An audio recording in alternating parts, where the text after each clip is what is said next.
Hablar acerca de la sanidad divina es uno de los temas que es muy interesante, muy bonito conocer de las Escrituras, y déjenme compartir con ustedes algunas notas al respecto. Primeramente tenemos que ver lo que las Escrituras nos dicen al respecto, y hay algunas consideraciones generales de las Escrituras acerca de la sanidad divina. Una de ellas tiene que ver con el hecho de que el dador de la sanidad es Dios. Es por eso que en el libro de Éxodo, en el capítulo 15, el Señor dice al pueblo de Israel de que si ellos se mantuviesen obedientes a su palabra, ninguna de las plagas que Él envió sobre los egipcios se enviaría sobre ellos, porque Él es Jehová nuestro sanador. Y una de las cosas que nosotros podemos ver en ese pasaje es de que la sanidad, o para disfrutar de sanidad, está en relación con la obediencia o con la sumisión a la voluntad de Dios. Cuando dice la Escritura de que Dios o Jehová es tu sanador, es la palabra Jehová Rafa en el texto hebreo. Y también podemos notar de que una de las cosas que emana de la cruz de Cristo es precisamente la sanidad. Dice el libro de Isaías de que por su llaga fuimos nosotros curados. Entonces, en el sacrificio perfecto de Cristo en la cruz, no solamente está considerado el perdón de pecados, sino también la sanidad de nuestro cuerpo y también la sanidad de nuestra mente y de nuestras emociones. También podemos ver cuál es el origen de la enfermedad en el mundo. En este caso, las Escrituras nos hablan acerca de algunos aspectos importantes. Primero, el hecho de que la enfermedad entró en el mundo a consecuencia del pecado. Vemos en el libro de Génesis de que una de las cosas producto de la maldición era que la tierra iba a producir espinos y cardos. Quiere decir de que muchos de los males que nosotros vemos ahora a nivel de enfermedad tuvieron su origen en ese momento de la desobediencia a la voluntad de Dios. También debemos de recordar que hay causas físicas de la enfermedad, como por ejemplo malos hábitos de limpieza, una alimentación deficiente, un descuido en visitar al médico. Entonces también la enfermedad tiene sus causas físicas, y que algunas de ellas no tienen que ver con aspectos espirituales, sino que tienen que ver con la forma en la que nosotros cuidamos nuestro cuerpo, que es el templo del Espíritu Santo. También vemos de que la enfermedad puede venir como un castigo de Dios. En el Evangelio de Juan, cuando Jesús sanó a un paralítico, una de las cosas que le recomienda es: has sido sanado, y le dice: vete y no peques más, no sea te venga alguna cosa peor. También tenemos, hablando acerca de otra situación, otro aspecto que es muy importante, es el creyente y las enfermedades. ¿Y qué ocurre en ese caso? Ahí hay algunas consideraciones importantes, como por ejemplo el hecho de que en el creyente las enfermedades tienen como propósito el glorificar a Dios. Vemos en Juan capítulo 9 que se habla acerca de un ciego de nacimiento, y que cuando los apóstoles le preguntaron de que quién era el causante de pecado para que esa ceguera existiese, Jesús le responde de que esa persona estaba ciega para que él pudiese mostrar en ese ciego su poder. También otra de las cosas es de que Dios muchas veces nos instruye por medio de la enfermedad. El apóstol Pablo en 2 de Corintios, él menciona que él tenía un aguijón en la carne, que una de las cosas que le había enseñado era a gloriarse en sus debilidades, y también para que todas las revelaciones que él había recibido de parte de Dios no le envanecieran de una manera desmedida. Entonces vemos de que Dios nos puede instruir o nos puede enseñar a través de la enfermedad. También vemos de que la enfermedad tiene su componente de guerra espiritual. En el Evangelio de Lucas, Jesús le dice a Pedro: Satanás me ha pedido para zarandearos como a trigo, pero yo he rogado por ti que tu fe no falte, y tú, una vez vuelto, confirma a tus hermanos.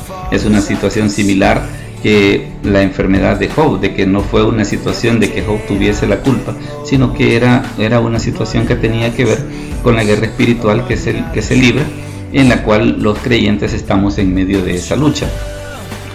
También debemos conocer otro aspecto, que es Jesús y la sanidad divina. ¿Qué es lo que nos enseña Jesús respecto de la sanidad?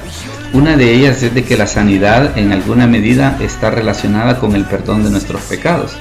Es por eso que cuando Jesús sana al paralítico metido por el techo, antes de que comenzara el proceso de sanidad, le dice: tus pecados te son perdonados.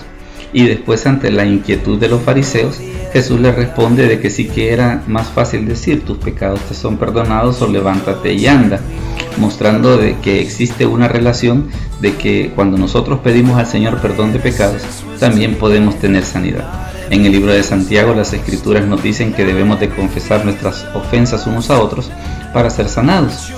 También vemos que hay una relación entre la sanidad y la obediencia.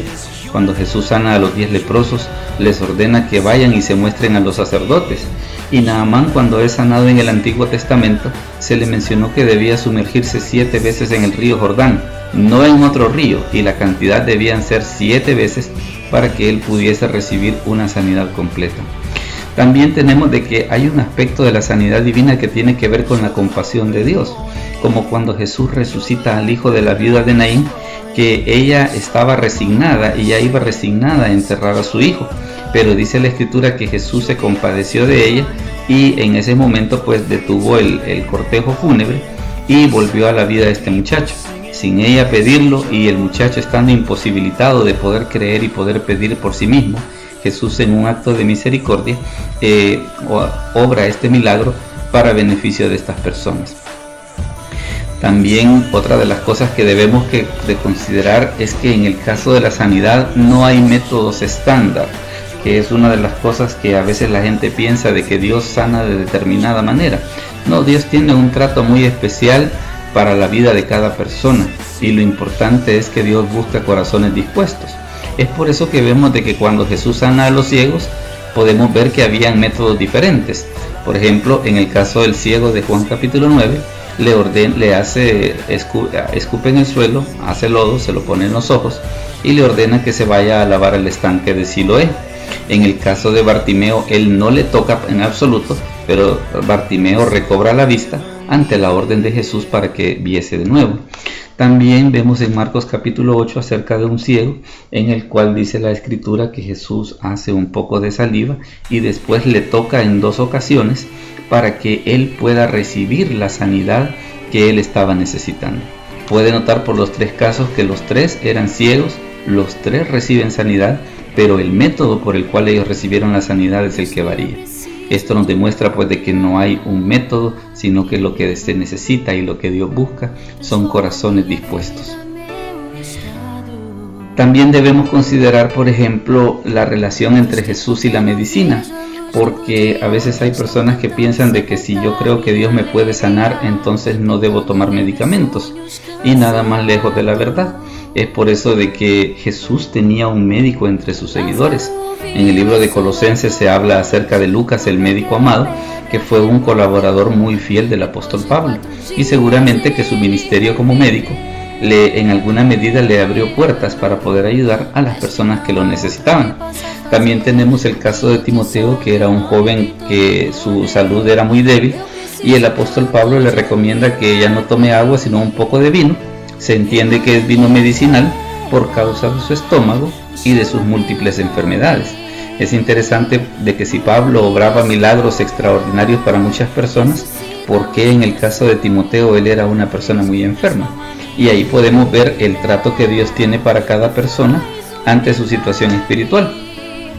También tenemos de que, hablando acerca de los medicamentos, algunos creyentes le rehúyen al uso de los medicamentos, pero vemos que cuando el rey Ezequías es sanado, el método que Dios utiliza para sanarle es que se ponga una masa de higos sobre la llaga y sanaría, y efectivamente así sucedió.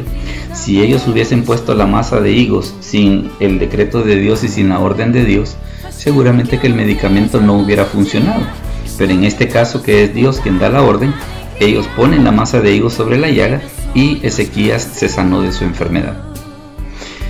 Vea lo que dice la Escritura en el Salmo 103. Dice: bendice alma mía a Jehová, y bendiga todo mi ser su santo nombre. Bendice alma mía a Jehová, y no olvides ninguno de sus beneficios.